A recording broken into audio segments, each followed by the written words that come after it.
जो वरी सूर्य चंद्र तो वरी कीर्ती तुझी, तुझा घडला स्वराज्याचा राजा छत्रपती, दैवान कुशाग्र महापराक्रमी अनुपम अशा राजमाता जिजाऊंना मी विनम्र अभिवादन करते. राजमाता जिजाऊंचा जन्म 12 जानेवारी 1598 रोजी बुलढाणा जिल्ह्यातील सिंदखेड राजा या गावी झाला.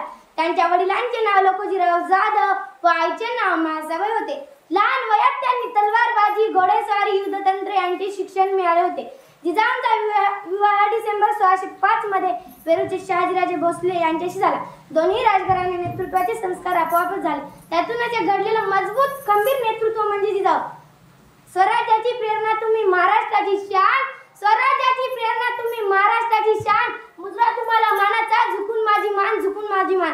जिजाऊ नाटे जुलमी, अन्यायी, अत्याचारी, सत्तेपेक्षा न्याय देणाऱ्या स्वराज्याचा हा संकल्प त्यांनी केला आणि या संकल्पांना पूर्ण करण्यासाठी त्यांनी राजांना लहानपणापासून संस्कार दिले आणि मनोबलही वाढवले. बाळ शिवाजीला शिवबा बनविले.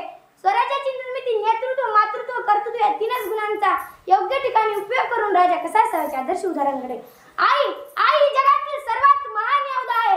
आई म्हणजे प्रेम, आपुलकी, त्याग, जिद्द, प्रेरणा आणि संयम, सामर्थ्य आणि या सर्व गुणांचा सुंदर संगम म्हणजे स्वराज्यजन्मी जिजाऊ माता. त्या काळात अनेक मुस्लिम सत्ता महाराष्ट्रात धुमाकूळ घालून जनतेला लुटत होत्या. त्या विरुद्ध अपशब्द काढण्याची हिंमत कोणामध्ये नव्हती. त्यावेळी जिजामातांनी स्वराज्य निर्मितीचे स्वप्न पाहिले आणि याकोरीत तो दिवस उजाडला. 19 फेब्रुवारी 1630 रोजी माँसाहेब जिजाऊंच्या पोटी बाळ शुभाचा जन्म झाला आणि त्यांनी लहानपणापासून रामायण, महाभारत, शौर्याच्या कथा सांगून घडली. शेवटी मी एवढ्याच म्हणेन, थोर तुमचे कार्य जिजाऊ, उपकार कधी फिटणार नाही. थोर तुमचे कार्य जिजाऊ, उपकार कधी फिटणार नाही. चंद्र सूर्य असेपर्यंत नाव तुमचे मिटणार नाही. महाराष्ट्राचे नव्हे तर संपूर्ण भारताचा इतिहास कलटणी देणाऱ्या स्वराज्यजन्मी महासाहेब जिजाऊंना मी शतश नमन करून मी माझ्या भाषणाला पूर्ण विराम देते.